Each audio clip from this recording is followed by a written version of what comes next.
Jacob, ayant appris l'existence de blé en Égypte, interpella ses fils. « Pourquoi demeurez-vous dans l'expectative ?» Il ajouta, « Voici qu'on m'annonce des vivres en Égypte.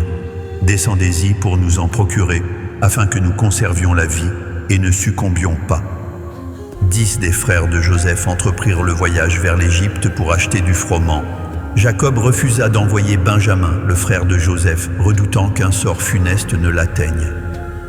Les fils d'Israël se mêlèrent à la foule des acheteurs, car la famine ravageait le pays de Canaan. Joseph exerçait la souveraineté sur le pays et supervisait la vente du grain. Ses frères vinrent et se prosterner devant lui, le front contre terre. Joseph reconnut ses frères dès qu'il les aperçut, mais il leur dissimula son identité, leur parlant avec une apparente rudesse. « D'où venez-vous » Ils répondirent « De Canaan, pour acquérir des denrées. » Si Joseph identifia ses frères, ceux-ci furent incapables de le reconnaître. Joseph se remémora alors ses songes d'autrefois et leur déclara « Vous êtes des espions, vous êtes venus pour déceler les failles de notre défense. » Ils lui répliquèrent « Non, mon Seigneur, tes serviteurs sont venus dans le seul but d'acheter des vivres.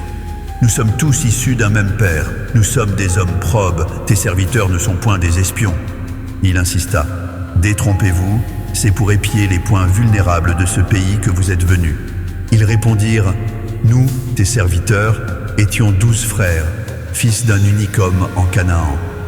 Le plus jeune est demeuré auprès de notre père, et l'un d'entre nous n'est plus. » Joseph leur rétorqua « C'est ce que je vous affirmais, vous êtes des espions.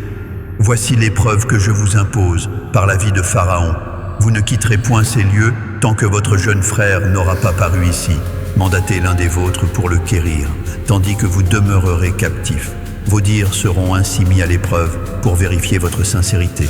Sinon, par la vie de Pharaon, vous êtes bel et bien des espions. » Il les fit jeter ensemble au cachot pour une durée de 3 jours. Le 3e jour, Joseph leur adressa ces mots. « Agissez ainsi et vous aurez la vie sauve. Je crains Dieu.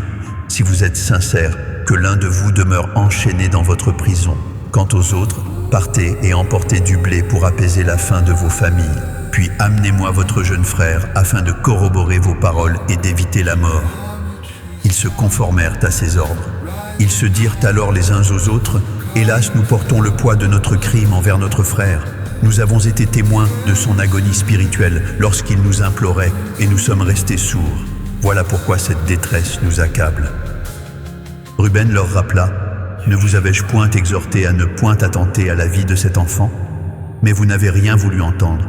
Désormais, son sang nous est redemandé. » Ils ignoraient que Joseph saisissait leurs propos, car il communiquait avec eux par l'entremise d'un interprète. Il se détourna d'eux pour donner libre cours à ses larmes. Puis, étant revenu, il prit Siméon parmi eux et le fit garrotter sous leurs yeux. Joseph ordonna de remplir leurs sacs de blé, de restituer l'argent de chacun dans son propre sac et de leur fournir des victuailles pour le voyage. On exécuta ses ordres. Ils chargèrent le froment sur leurs baudets et s'éloignèrent. L'un d'eux, ayant ouvert son sac à l'étape nocturne pour nourrir sa bête, aperçut son argent à l'ouverture. Il s'exclama devant ses frères, « Mon argent m'a été rendu, il est là, dans mon sac. » Leurs cœurs défaillirent, et ils se dirent en tremblant, « Qu'est-ce que Dieu nous a fait ?» Parvenus auprès de Jacob, leur père, en Canaan, ils lui relatèrent l'intégralité de leurs péripéties.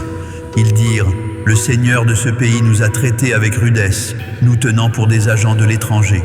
Nous lui avons affirmé notre probité et réfuté tout espionnage. Nous lui avons précisé être 12 frères, nés d'un même père, que l'un avait disparu et que le cadet était resté en Canaan. L'homme nous a alors mis au défi.